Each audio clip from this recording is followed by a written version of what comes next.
everywhere in everything. One power indescribable, yet we speak of it in every word we say. Mysterious until you know the truth. As simple as the love inside of you. Call it God, call it Spirit, call it Jesus, call it Lord, call it Buddha, Baha'u'llah, Hashem, or Heaven's door. It's Muhammad, it's your mind, it's your soul, or it's your sign. It's the universe, it's music, Mother Earth, or Father Time, but whatever name you give it, it's all one power, can't you see? Whatever name you give it, it's the very air we breathe. Now it's the power of love in you and me. One power, one power, one power. It's one power, one power, one power.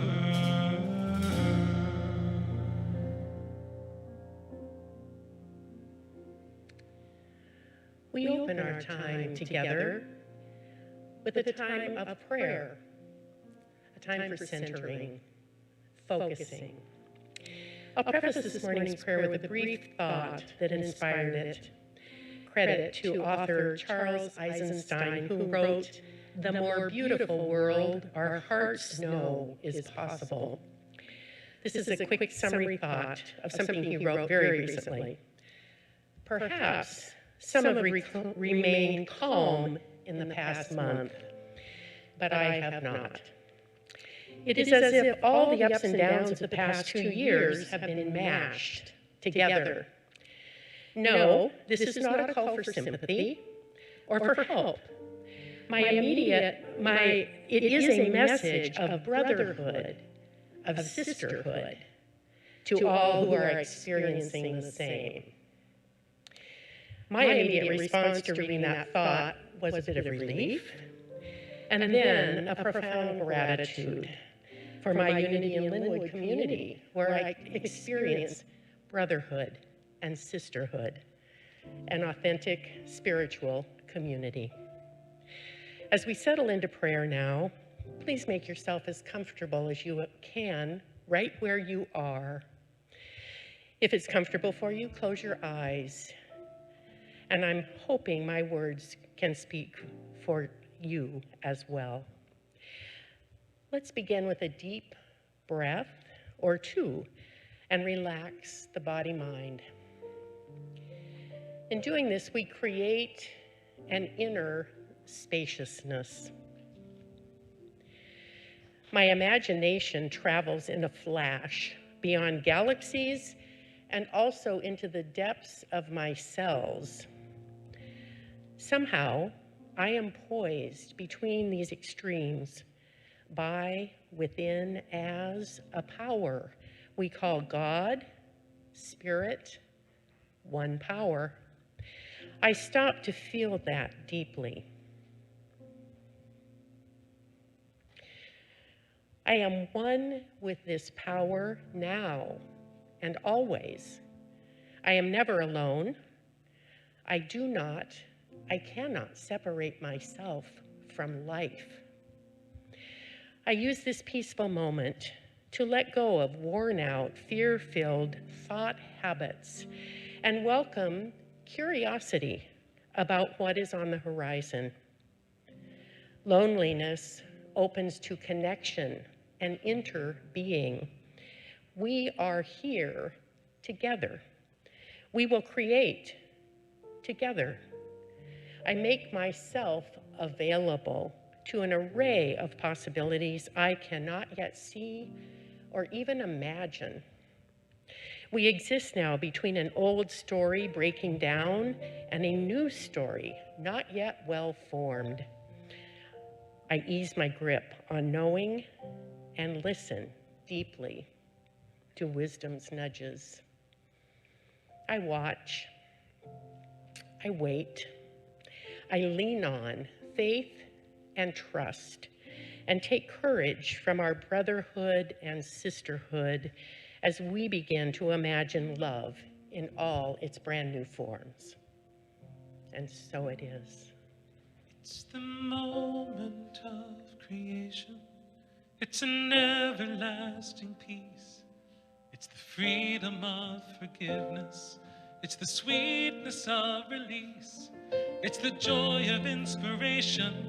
It's the sunlight on your face. It's the birthright of all nations. It's the boundlessness of space. It's the beauty of a baby, the serenity of sleep. It's the anger we abandon for its love that's most deep. It's one power. Oh, it's one power. It's the power of the love that lives in you and me. It's the power of the love in you and me. One power, one power, one power. It's one power, one power, one power.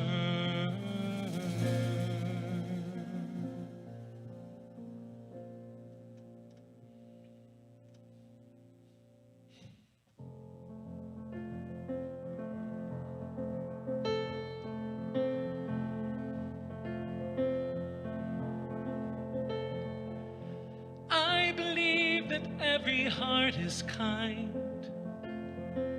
Some are just a little underused. Hatred is a symptom of the times, lost in these uneducated blues. I just want to love you all I can. All these others' thoughts have me confused. Now I don't need to try and understand. Maybe I'll get up, turn off the news. Turn off the news and build a garden. Just my neighborhood and me. We might feel a bit less hardened. We might feel a bit more free. Turn off the news and raise the kids. Give them something to believe. Teach them how to be good people. Give them hope that they can see. Hope that they can see. Turn off the news and build a garden with me. Trust builds trust. All that negativity's a bust. Trust builds trust. Don't you wanna be happy? Turn off the news and build a garden. Just my neighborhood and me. We might feel a bit less hardened. We might feel a bit more free. Turn off the news and raise the kids. Give them something to believe in. Teach them how to be good people. Give them hope that they can see. Hope that they can see. Turn off the news and build a garden with me. Turn off the news and build a garden with me. Turn off the news and build a garden with me. Thank you, Matthew. Love that song. Good morning and welcome to Unity in Lynnwood.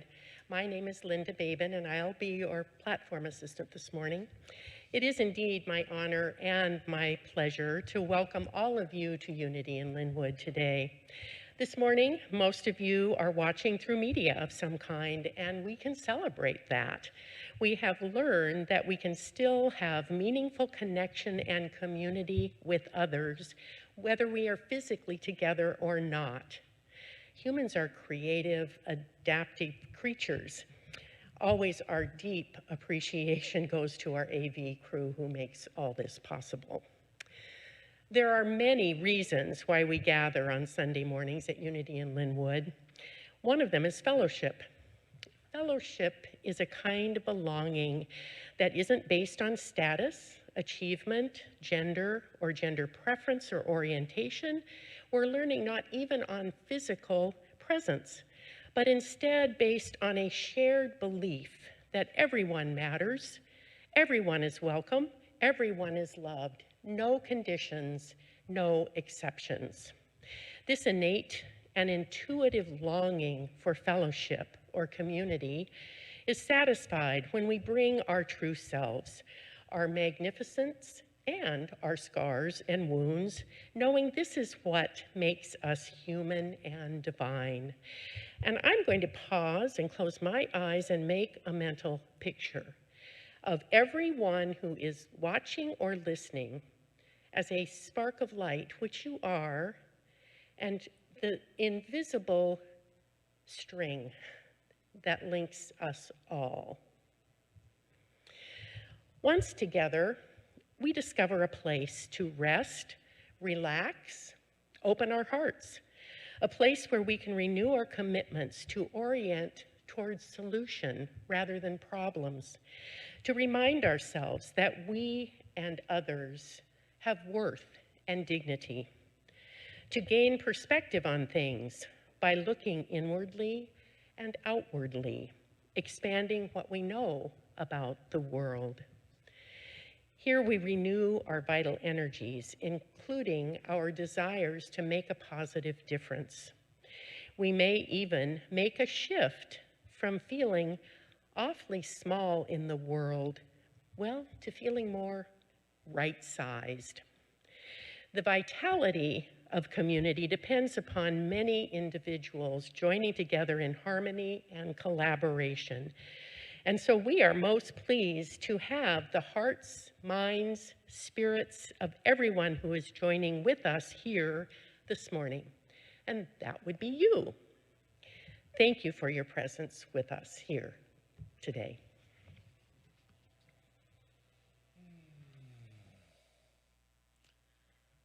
And thank you, Linda Babin. My name is Dr. Richard Loren Held. Always, it is the honor of an incarnation to welcome you into this evolving, unfolding idea of oneness and possibility, which we call Unity in Lynnwood. Practical spirituality, welcoming community. That mission statement, short on word, but broad on idea. And so it is that every week I like to remind myself of one of the supporting statements and invite you to eavesdrop on my remembering. Today I offer the sixth of those 6 statements. It reads as follows: we welcome people from all spiritual traditions or from no spiritual tradition whatsoever into every activity of our community. I'm proud of that. I'm proud of that. If you would like to pray with someone following the conclusion of our time together today, start the process by writing prayer at unityinlynnwood.org. Include a working telephone number and expect a call from an anonymous number shortly after noon today. Spiritual counseling. Many don't know that we have a robust spiritual counseling program here at Unity in Lynnwood. Visit the spiritual counseling page at unityinlynnwood.org to learn more. Welcome. If you are a member of our virtual audience today, please consider opening your chat window. Allow your host today, Julie, to welcome you and in turn welcome the others who have joined you. we have two remaining plants. These plants were started from our larger sanctuary plants, and these last two are available for sale to the first two people to call the office. The benefits, the proceeds from these plant sales all go to benefit youth and family ministries. Special thanks to Gloria for nurturing those babies and for birthing such a noble idea as supporting our youngest members. Words of invocation. Allow my voice to serve as yours, or read along if you like. The words read thusly: though imaged and named variously, there is a singular and eternal ground of being from which all life emanates and into which all life retreats. We choose to call this ground of being God. By extension, we come to understand that we are spiritual in nature, human in expression, and limitless in potential. We gather today to remember such truths, to celebrate our unity, and to honor all life. And so it is. I wish you could see how your crew works to make this possible for you in your bedroom, your living room, your dining room, your automobile. The number of people moving behind these machines with such grace. I am humbled, and I am grateful for each member of this amazing crew. It's on the first Sunday of each month that I introduce one of your 12 powers as they were articulated by Unity co-founder Charles Fillmore. And on the last Sunday of each month, Karen Breen James and the students of Myrtle's study group explore each power more deeply, and you are warmly welcome to join them. Now, let me start by acknowledging that the world of spiritual teaching is brimming with contradiction. And there's a good reason for this. For while the modern mind has this tendency to ask, is this true? In its black or white, this or that manner, we would do well to learn to ask, is this the time for this truth instead? For wisdom teachings are circumstantial. They are contradictory because there's both a time to hold on and a time to let go. There's both a time to receive and a time to give. There's both a time to speak and a time to listen. Wisdom teachings are like tools in a toolbox, you see. If you are looking at a nail, we would do well to learn to ask, is this the time for this screwdriver? And so it is with today's power, which is strength. It's defined as your capacity to endure, to continue, to stay the course. Does that speak to anyone? I would invite you to resist the temptation to ask, is this true? And to ask instead, is this the time for this truth? Is this the time for me to endure, to continue, to stay the course? It seems to me that it's all too often that holy curiosity and divine timing are sacrificed on the altar of this modern mind that just wants to ask, is this true? I'd like to welcome you to week 5 in a beginning of the year series predictably called Back to Basics. And essentially this series explores the 5 central tenets of unity as distilled in the mid-20th century by the Unity co-founder's granddaughter, Connie Fillmore, in an article for Daily Word magazine. And when I use the word distilled, I do so because it's been suggested that these 5 tenets have their roots in Fillmore's handwritten statement of faith. It was first published in 1921, according to my notes, and having studied that statement of faith, it seems a reasonable suggestion to me. Now, for those of you who might feel compelled to rush out and to read Charles Fillmore's statement of faith, I predict that you will find some of its points more palatable than others. His conclusions seem to strike an exclusionary tone at times. That's my opinion.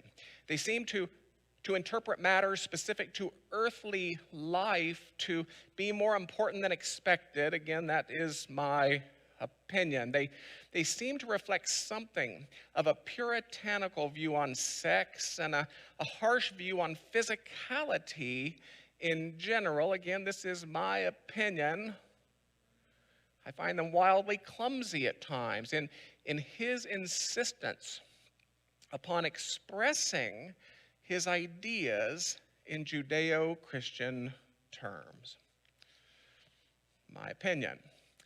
And I think spiritual revelation is a lot like psychic revelation in this way. The problem doesn't so much arise when humans receive profound wisdom as it does when humans interpret profound wisdom. For example, I like to think that Charles Fillmore had a spiritual revelation about the supremacy of life, that you are not form enjoying temporary life, but that you are life enjoying temporary form. I'm going to say that one again. You are not form enjoying temporary life. You are life enjoying temporary form. And instead of interpreting that there must be other realities beyond this one we currently explore, this earthly reality of form, it seems that he interpreted that the spiritual life done correctly would leave us in these physical bodies forever. The revelation was solid. The interpretation, problematic.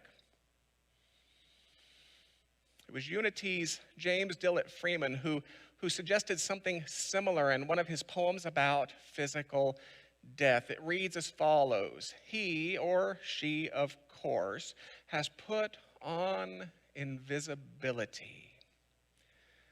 This I know, although the road ascends and passes from my sight, there will be no night. You will take him gently by the hand and lead her on along the road of life that never ends. And he will find it is not death, but dawn. Our life did not begin with birth. It is not of the earth. And this that we call death is no more than the opening and closing of a door. And in your house, how many rooms must be beyond this one where we rest momently?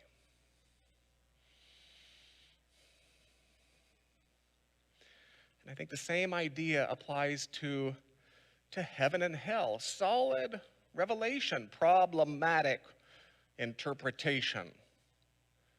Redemption, salvation, sin, and so forth. Solid revelation, problematic interpretation. Now, in the end, I have to say I like Connie Fillmore's work. I like her 5 tenets, and it's my belief that they aren't really new.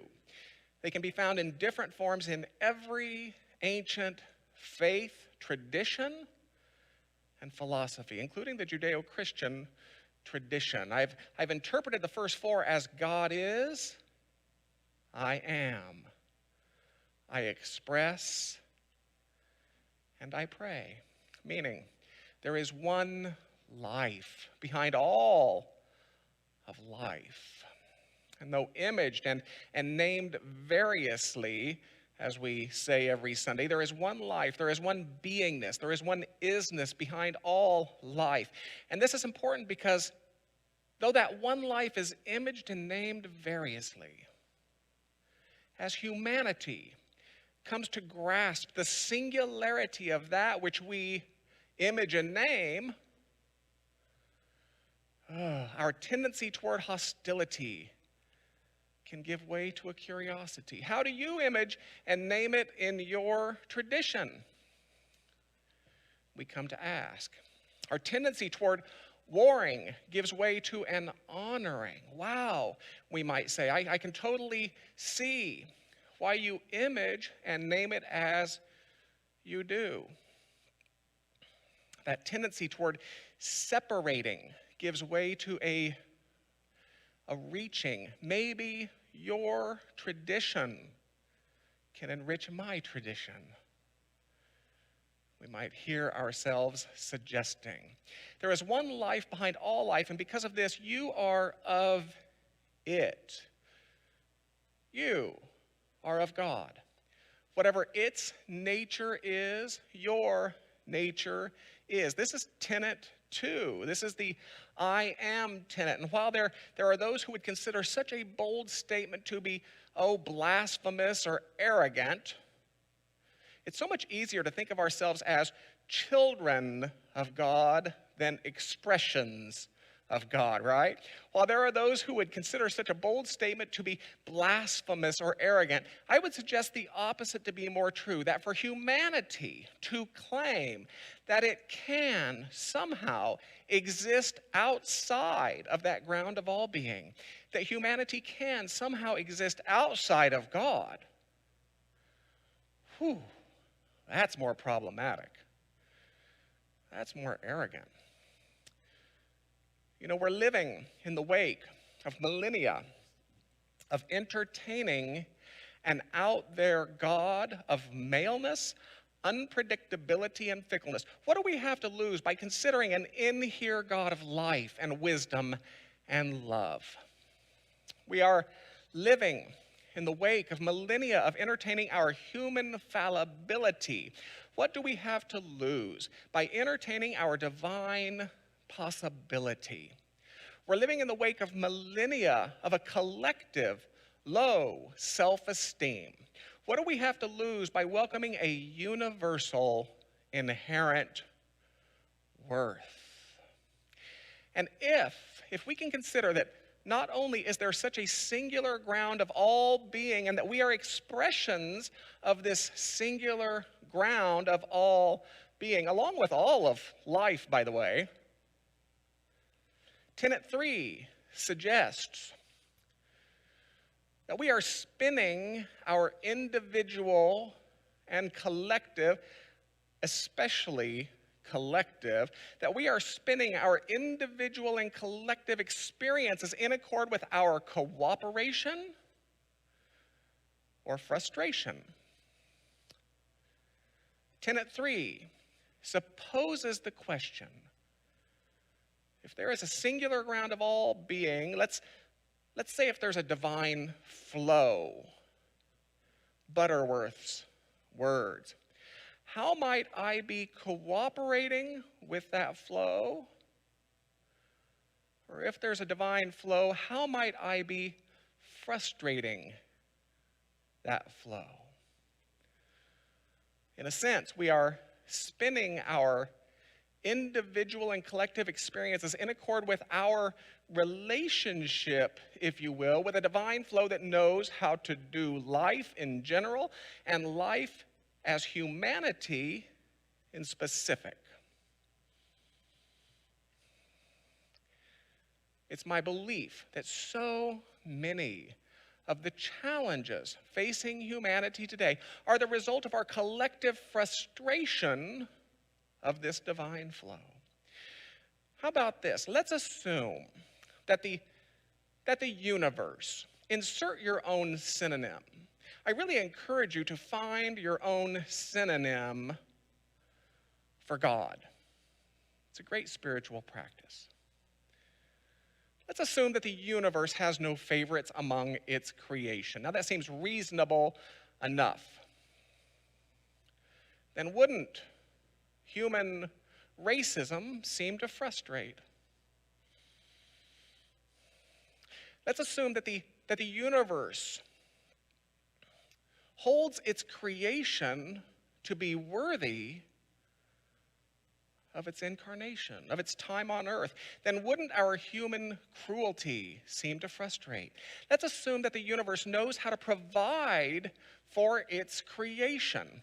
Then wouldn't human greed seem to frustrate? It was Jesus who spoke to this so clearly when he cautioned against storing up stuff and things on earth or in this world of form. He went on to suggest through that grand series of affirmations, which you know as the Lord's Prayer, that the universe meets the demands of each day with daily bread. What if you could trust? What if you could deeply trust that the demands of that which is before you today have already been met? That you need not spend so much of your precious life energy fretting and complaining and cavorting and projecting about some hypothetical world yet to come. That yours is simply to come into cooperation with the solution that already exists.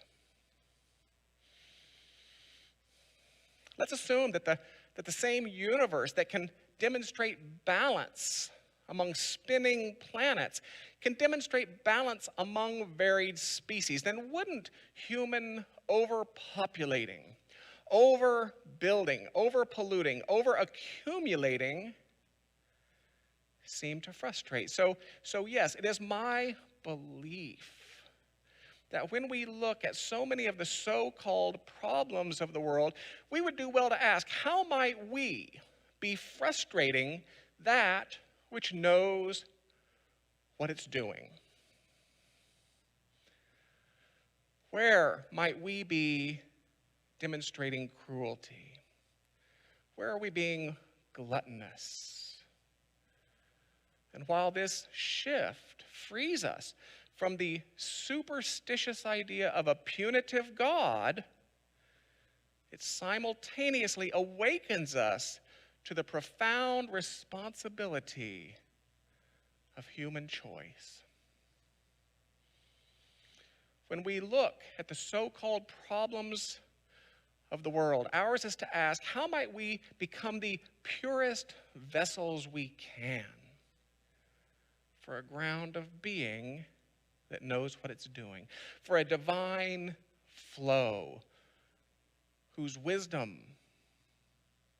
and grace would be made visible through our right relationship with it. That is my interpretation of tenet 3. How might we become the purest vessels we can become for that which knows what it's doing? And tenet 4 would say that if you don't like how you are expressing that ground of all being, maybe you think you're frustrating the divine flow, that you can change.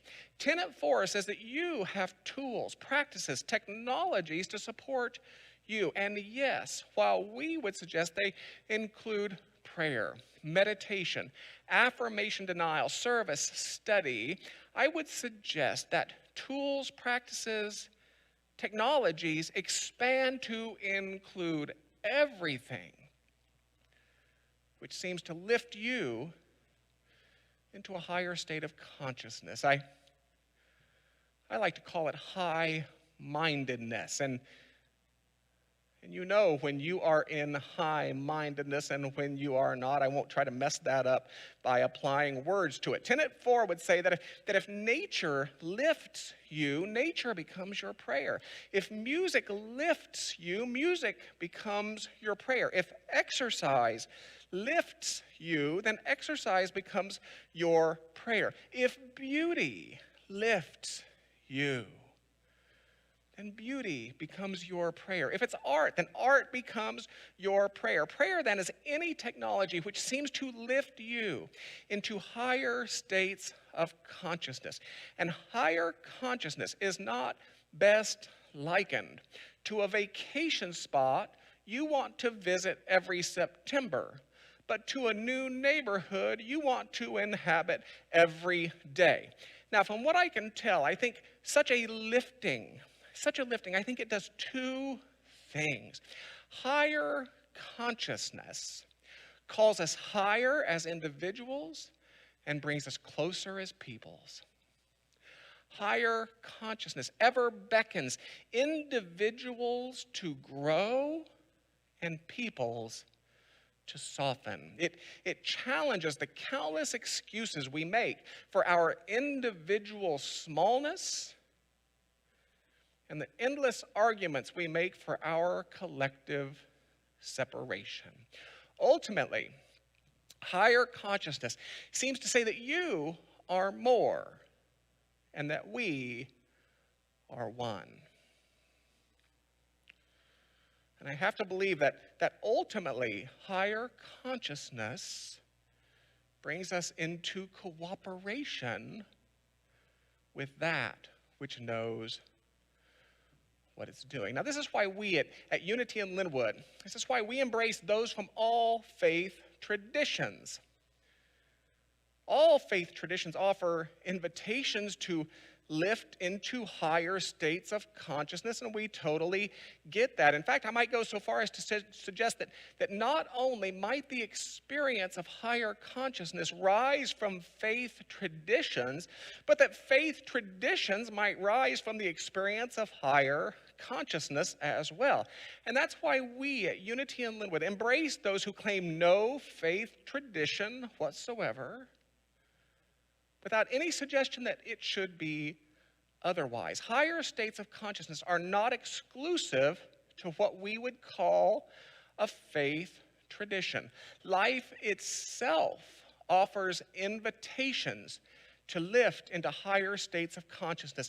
In the end, let it be said that you have found an intentional spiritual community then, an intentional spiritual community that believes your soul's work can be accomplished in a temple, in a synagogue, in a mosque, in a church, in a forest, in a concert hall, in a good book, or in a long overdue hug with a loved one. And at the same time, let it be said that I am so deeply honored and happy that you've chosen to explore your soul's work here. Truly and deeply, I absolutely love our shared journey. So God is, I am, I express, I pray. And finally, I like to distill that fifth and final tenet as I do. I do. It's an action tenet, perhaps. Essentially, Unity would say that for as much as you might enjoy a really good Sunday service, for as much as you might enjoy great music, positive words, empowering thoughts, a paradigm shift, great people, an overdue forgiveness maybe, a quiet moment, for as much as you might enjoy all of that, it will do little for you unless you find ways to make it real in your life. Unless and until you do that, our time together is best considered something of a spiritually themed Sunday morning amusement park. In other words, Unity's fifth tenet seems to echo the popular adage, nothing changes if nothing changes.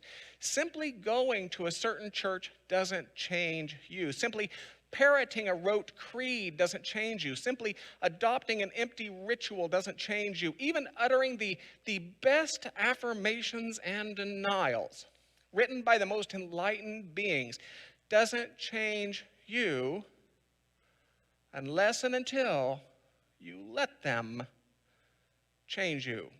Unless and until you do that, we might be likened as standing on that same busy corner of old, praying as flamboyantly as we can, instead of going into the proverbial closet and really doing our personal work. So tenet 5 begs the question, knowing what you know, are you ready to begin? Tenet 5 begs the question, knowing what you know, are you ready to begin? Take a deep breath with me. If you're comfortable doing so, close the outer eyes. Reverend Nina Clark will lead us in a time of meditation, a time of deeper consideration, a time of exploration.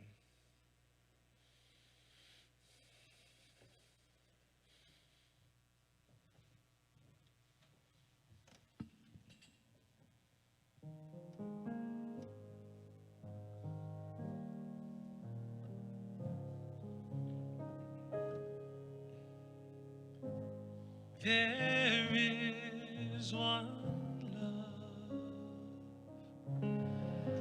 There is one power. There is one life eternal. God lives through me. So knowing what you know, are you ready to begin again? Let's begin today by taking a deep, slow breath, allowing that breath to gather us to this moment. And another deep breath, allowing yourself to be even more fully present. Then exhale slowly and with intention. There is only one presence. With each breath, imagine that you are coming more in alignment with presence, that you are increasing your awareness of you as presence. Do this with conviction of your heart. Breathe, and with sincerity, with a committed willingness to be changed, with an open-hearted surrendering, allow presence to find conscious space in you.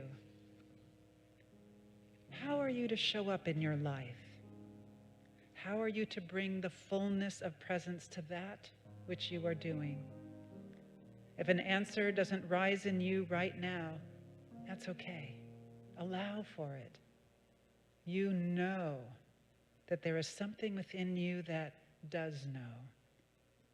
Make space for that knowing to rise up into your conscious awareness at the right and perfect time.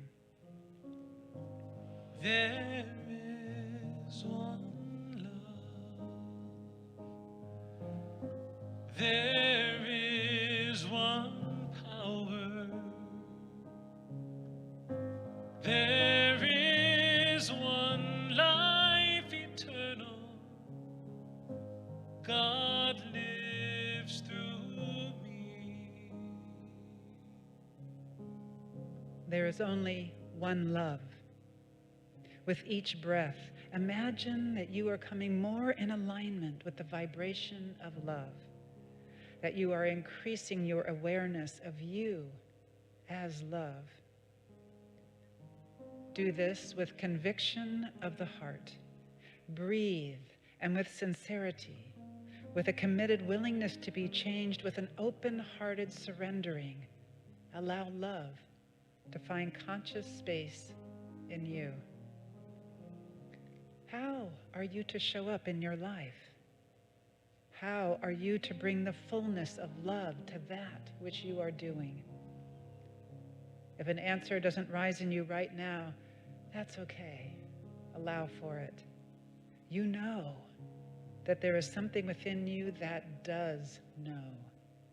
Make space for that knowing to rise up into your conscious awareness at the right and perfect time. There is one love. There is one power. There is one life eternal. God lives through me. There is only one wisdom. With each breath, imagine that you are coming more in alignment with the vibration of wisdom, that you are increasing your awareness of you as wisdom. Do this with conviction of your heart. Breathe, and with sincerity, with a committed willingness to be changed, with an open-hearted surrendering, allow wisdom to find conscious space in you. How are you to show up in your life? How are you to bring the fullness of wisdom to that which you are doing? If an answer doesn't rise in you right now, that's okay. Allow for it. You know that there is something within you that does know. Make space for that knowing to rise up into your conscious awareness at the right and perfect time. There is one love. There is one power. There is one life eternal. God lives through me. Peace. With each breath, imagine that you are coming more in alignment with the vibration of peace, that you are increasing your awareness of you as peace. Do this with conviction of your heart. Breathe, and with sincerity, with a committed willingness to be changed, with an open-hearted surrendering, allow peace to find conscious space in you. How are you to show up in your life? How are you to bring the fullness of peace to that which you are doing? If an answer doesn't rise in you right now, that's okay. Allow for it. You know that there is something within you that does know. Make space for that knowing to rise up into your conscious awareness at the right and perfect time. You are presence. You are love. You are wisdom. You are peace. Let the fifth tenet find a place in you. Be presence. Be love. Be wisdom. Be peace. And in doing so, it is so. And so it is. There is one love. There is one power. There is one life eternal. God lives through me.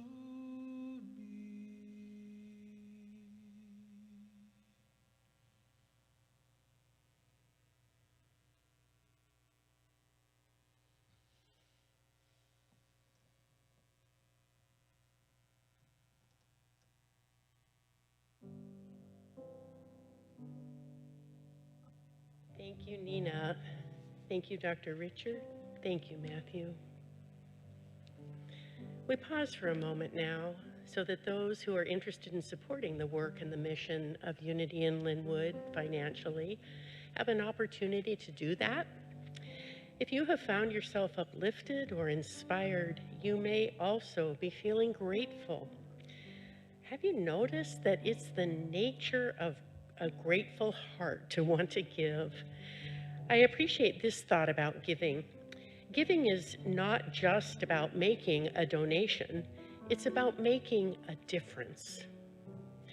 If you choose and are able to make a donation, however small this morning, I feel confident in saying that you will be making a positive difference in the lives of real people. Yesterday in a Unity in Lynnwood sponsored workshop on big change and grief, it was spoken many times that this community has provided grounding and stability for many when we have all needed it most. We try to make giving easy here at Unity in Lynnwood, and you will see a variety of ways you can give behind me on the screen. The text to give is quick and simple if you have a smartphone. Our online website offers a donate button you can't miss in the right top corner. And always, anything mailed to our church office is as appreciated as any of the other forms. Unity in Lynnwood is very grateful for all gifts given. Thank you. All that I am, I offer at the altar of love. All that I am, I offer at the altar of love in sweet surrender, in sweet surrender. All that I am, I offer at the altar of love. All that I am, I offer at the altar of love in sweet surrender, in sweet surrender.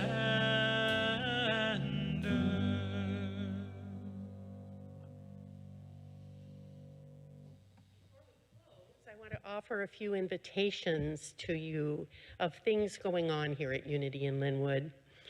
A reminder to please register for any events by visiting the web page, going to the calendar, clicking then on the event. First, our small group ministry offerings. On the second and Thursdays of every month at 7 p.m., there's a gathering and there's no agenda. It's an informal drop-in and see people you might be missing. It's virtual. Students of Myrtle study group, last Sundays of every month, 12:30 p.m. It too is virtual. In fact, all with the exception of one I'll mention in a minute are virtual activities at this time. The Search for God study group happens on Mondays at 7 p.m., again virtually. And the one exception is something called the Third Act. For those in our later years, our wisdom years, that group is coming together in the Friendship Hall at 1 o'clock on Friday, February 25th. I'm guessing with social distancing going on, it's a bring your own lunch event. On Wednesday nights, Reverend Nina Clark offers us Interlude, an opportunity to sort of regroup and recenter midweek, 7 p.m. We have a new offering, the Power of Positive Thinking book discussion group.